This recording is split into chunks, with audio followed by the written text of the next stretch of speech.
Hai, pada kesempatan kali ini kami akan bahas rencana proyek tugas akhir yang menarik, yaitu pengembangan game susun kalimat berbahasa Dayak sebagai sarana pelajaran bahasa lokal.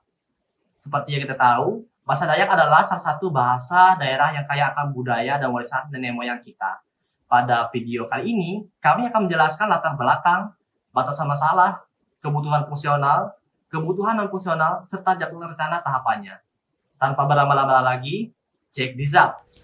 Baik, saya di sini akan membahas latar belakang dari pengembangan game susun kalimat bahasa Dayak sebagai media pembelajaran bahasa lokal. Bahasa Dayak adalah bahasa asli suku Dayak di Kalimantan yang semakin terpinggirkan dan jarang digunakan oleh generasi muda akibat minimnya media pembelajaran yang menyediakan materi dalam bahasa Dayak. Hal ini menyebabkan anak-anak suku Dayak kesulitan memahami dan menguasai bahasa asli mereka. Untuk mengatasi permasalahan ini, diperlukan media pembelajaran yang mengarah pada bahasa Dayak. Salah satunya adalah game susun kalimat bahasa Dayak. Game ini bertujuan membantu anak-anak suku Dayak dan orang-orang yang ingin mempelajari bahasa secara interaktif dan menyenangkan, sehingga dapat memperkuat identitas kebudayaan Indonesia serta mempertahankan bahasa Dayak dan kebudayaan suku Dayak. Selanjutnya pada bagian kedua yaitu batasan masalah terdapat 5 poin. Poin yang pertama, susun kalimat bahasa Dayak akan dikembangkan dengan tujuan untuk membantu pengguna mempelajari bahasa Dayak secara interaktif melalui pengalaman bermain game. Pada poin yang kedua, aplikasi akan berfokus pada pengajaran kosakata dan tata bahasa Dayak dengan level yang disusun untuk memperkenalkan kosakata baru dan memperkuat pemahaman tata bahasa. Pada bagian ketiga, aplikasi akan dikembangkan dengan mempertimbangkan karakteristik pengguna yang beragam, termasuk usia, latar belakang pendidikan, dan kemampuan bahasa sebelumnya. Pada poin yang keempat, pengujian akan dilakukan untuk mengevaluasi efektivitas dan efisiensi aplikasi dalam membantu pengguna mempelajari bahasa Dayak. Dan pada poin yang kelima, aplikasi akan didistribusikan melalui Google Play Store dan Apple App Store dengan strategi pemasaran yang efektif untuk meningkatkan visibilitas dan jumlah pengguna. Nah, selanjutnya di sini saya akan membahas kebutuhan fungsional. Nah, pada bagian kebutuhan fungsional ini terdapat beberapa poin yang ada di dalamnya, yaitu poin yang pertama yaitu database kata-kata. Nah, game ini memerlukan database kata-kata dalam bahasa Dayak yang akan digunakan dalam game untuk dijadikan objek yang dapat disusun dalam kalimat. Nah, pada bagian database ini dibagi lagi menjadi beberapa kategori di dalamnya. Ada kategori kata kerja, kata sifat, dan kata keterangan. Nah, kemudian untuk poin yang kedua yaitu struktur kalimat. Nah, pada game susun kata ini juga memerlukan struktur kalimat dalam bahasa Dayak yang akan digunakan sebagai acuan dalam menyusun kalimat yang benar. Cara kerjanya, kalimat akan dibandingkan dengan kalimat yang sudah disusun dengan benar. Maka jika kalimat disusun oleh pemain itu benar, maka dia akan dapat melanjutkan permainan ke level yang berikutnya. Kemudian pada poin yang ketiga yaitu fitur pengecekan. Nah, game ini perlu dilengkapi dengan fitur pengecekan di mana pemain dapat mengecek apakah kalimat yang disusun sudah benar atau belum. Nah, jadi jika pemain dirasa kata-kata yang sudah disusun itu benar, maka pemain bisa mengeceknya terlebih dahulu apakah kata-kata yang disusun itu sudah benar ataupun belum. Nah, jadi untuk game ini pemain dapat mengetahui informasinya apakah salah atau benar, seperti itu. Kemudian poin yang keempat adalah interaktivitas. Game ini perlu memiliki interaktivitas yang baik agar pemain dapat terlibat secara aktif dalam proses pembelajaran. Nah, pada bagian ini kami menambahkan fitur-fitur yaitu fitur suara, audio, dan video sehingga meningkatkan minat pemain agar dapat memainkan game kami dengan nyaman. Kemudian pada poin yang kelima yaitu level kesulitan. Nah, agar game ini dapat menarik minat pemain, perlu adanya variasi level kesulitan. Nah, jika permainan ini tidak memiliki level, mungkin pemain akan merasa bosan karena tidak ada tantangan dari game ini tersebut. Makanya pada game ini kami membuat level kesulitan di mana pada awal-awalnya pemain diberikan kata-kata basic atau sederhana. Nah, kemudian jika sudah selesai mengerjakan itu dengan benar, maka tiap levelnya akan semakin sulit. Nah, sehingga pemain dapat tertantang dari game ini. Kemudian, poin berikutnya adalah kemampuan penyimpanan. Nah, game ini memiliki kemampuan penyimpanan data yang memungkinkan pemain untuk menyimpan progres permainan mereka sehingga mereka dapat melanjutkan permainan pada saat yang berikutnya. Jadi setiap saat bisa kembali lagi untuk bermain dan melanjutkan permainan yang sebelumnya sudah diselesaikan. Kemudian untuk poin yang berikutnya adalah ketersediaan platform.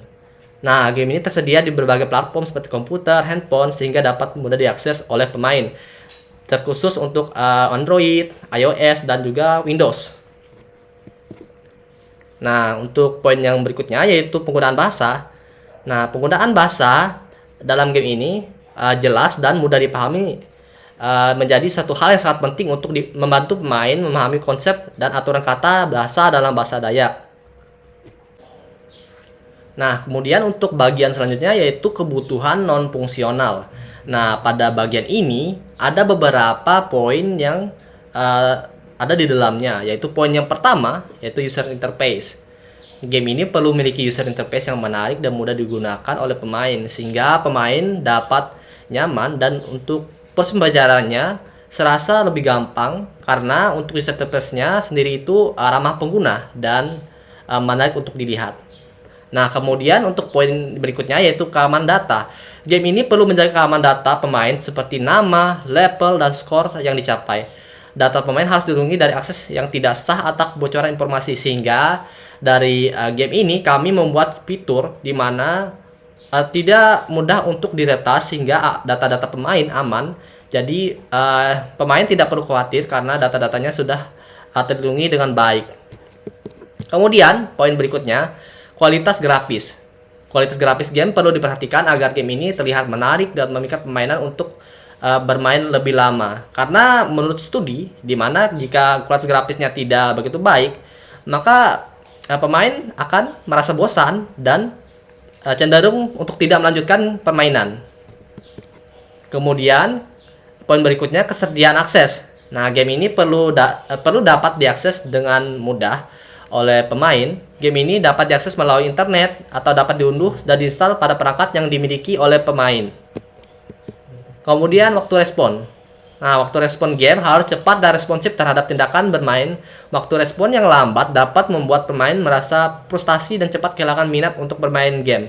Nah, waktu respon yang cepat ini juga mencegah di mana game itu bisa terjadi freeze. Jadi jika respon time-nya cepat, maka kemungkinan gamenya freeze itu tidak akan terjadi. Kemudian poin berikutnya adalah performa stabil. Nah, game ini memerlukan memiliki performa yang stabil agar pemain tidak mengalami kesulitan saat bermain game. Dimana jika performanya kurang stabil, maka saat pemain mengklik tombol ataupun memasukkan kata terasa lambat. Jadi pemain terasa tidak nyaman sehingga mengurangi minat dalam belajar bahasa Dayak ini. Kemudian poin berikutnya responsif terhadap pengguna. Nah, game ini perlu responsif terhadap pengguna, misalnya dengan memberikan feedback yang jelas dan membantu saat pemain mengalami kesulitan dalam menyusun kalimat bahasa Dayak. Nah, jadi pada bagian ini kami memberikan fitur sebuah bantuan di mana bantuannya tersebut berupa bahasa Indonesia, di mana dalam bantuan itu ada beberapa clue atau hint yang dapat digunakan untuk menyusun kata sehingga pemain bisa menyusun kata dengan mudah dan benar. Selanjutnya di sini saya akan menjelaskan bagian kelima dari proyek pengembangan game Susun Kalimat Bahasa Dayak, yaitu jadwal rencana tahapan. Bagian ini terdapat 4 tahapan, yaitu perencanaan, pengembangan, evaluasi, dan peluncuran. Untuk tahapan yang pertama yaitu tahapan perencanaan. Nah, tahapan perencanaan ini sendiri membutuhkan waktu kurang lebih 15 hari. Eh, di sini ada 4 poin. Yang pertama, identifikasi tujuan pengembangan game. Kedua, analisis kebutuhan dan sumber daya. Ketiga, penentuan target pengguna dan audiens game. Keempat, pembuatan desain, konsep, dan visual game. Kemudian tahapan kedua yaitu tahap pengembangan. Nah, di sini memerlukan waktu kurang lebih 1 bulan. Dan ada 4 poin juga. Yang pertama, pembuatan basis data kata-kata bahasa Dayak. Kedua, pembuatan mekanisme permainan yang menarik dan interaktif.